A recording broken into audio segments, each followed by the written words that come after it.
আক্তার হোসেন বলছিল যে একবার ৭১ চেতনা বিক্রি হয়েছে, এখন ২৬ জুলাইয়ের চেতনা বিক্রি হচ্ছে। অত্যন্ত যৌক্তিক একটি কথা।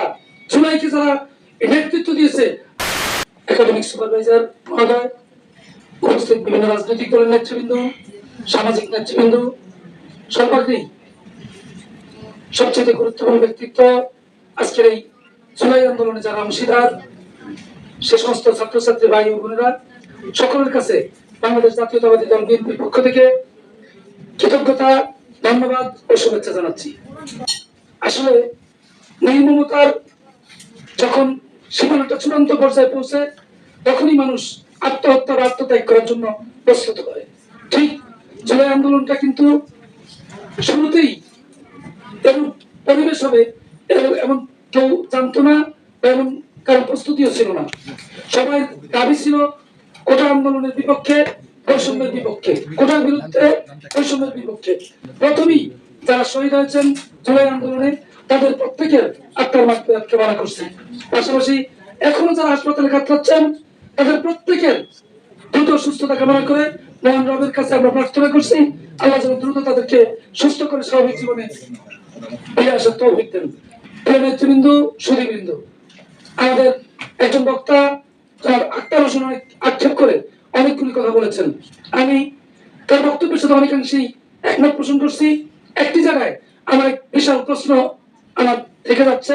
সে জায়গাটি হলো, আজকে আমরা জুলাই আন্দোলনের বর্ষপূর্তি পালন করছি, কিন্তু এই একটি বৎসরে এই সরকার জুলাই আন্দোলনে যারা আমাদের উপর এই ফ্যাসিস্ট নির্যাতন নির্মমতা চালিয়েছিল, এদেশের 1800 ছাত্র জনতাকে হত্যা করেছিল, এদেশের লক্ষ লক্ষ কোটি টাকা যারা এদেশ থেকে পাচার করেছিল, যারা এদেশের শিক্ষা ব্যবস্থা থেকে সমাজ ব্যবস্থা সব ধ্বংস করে দিয়েছিল, তাদের কোনো বিচারের আওতা এখনো আনা হয়নি। 1 বছর সময় অতিক্রান্ত হয়েছে, এমন কোন দৃষ্টান্তপূর্ণ এমন কোন অবস্থান তারা তৈরি করতে পারে নাই। এই সরকার যদি আরো বছরের পর বছর অবস্থান করে, তারপরও এরকম কি কোনো দৃষ্টান্ত দেখানোর মতো কোন সুযোগ আছে বলে আমি মনে করি নাই। এতগুলি সংস্কার কমিশন হয়েছে, একটি সংস্কার কমিশনেরও পক্ষ থেকে এ পর্যন্ত বলা হয় নাই যে আমাদের এই ডিপার্টমেন্টের এই সংস্কারটা আমাদের সমাপ্তি হয়েছে। আসলে সর্বক্ষেত্রেই আমলাতান্ত্রিকতার যেই জটিলতা ছিল, সেটা এখনো অব্যাহত আছে, সেটা এখনো শেষ হয়ে যায়নি। সকল দপ্তরেই এখনো নেতৃত্ব দিচ্ছে, সেখান থেকে তাদেরকে সরানো হয় নাই, মায়া কান্না করা হয়েছে।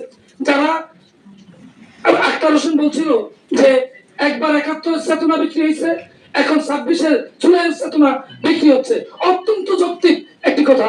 জুলাইকে যারা নেতৃত্ব দিয়েছে, আক্তার হোসেন বলছিল যে একবার ৭১ চেতনা বিক্রি হয়েছে, এখন ২৬ জুলাইয়ের চেতনা বিক্রি হচ্ছে। অত্যন্ত যৌক্তিক একটি কথা। জুলাইকে যারা নেতৃত্ব দিয়েছে, আজকে তাদের মধ্যে অনেকেই হঠাৎ করে আঙ্গুল পরে কলা গাছ হয়েছে, তারা লাখ কোটি টাকার মালিক হয়েছে। তারা এই টাকার উৎস কোথায়? তারা এই চেতনাকে বিক্রি করেই তারা দপ্তর থেকে দপ্তর টাকা হাতিয়ে নিয়েছে। সুতরাং প্রকৃত যোদ্ধাদের সেই ত্যাগ, সেই ব্যথা, সে বেদনা তাদের কাছে রয়ে গেছে।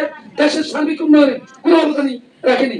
আমরা আজকের এই জুলাই জাগরণ অনুষ্ঠান থেকে আমরা দাবি জানাবো, ৭১ চেতনা নয়, ২৪ চেতনা নয়, আমরা বাংলাদেশকে একটি শোষণমুক্ত, বৈষম্যহীন, একটি সুস্থ এবং দুর্নীতিমুক্ত একটি রাষ্ট্র হিসেবে দেখতে চাই।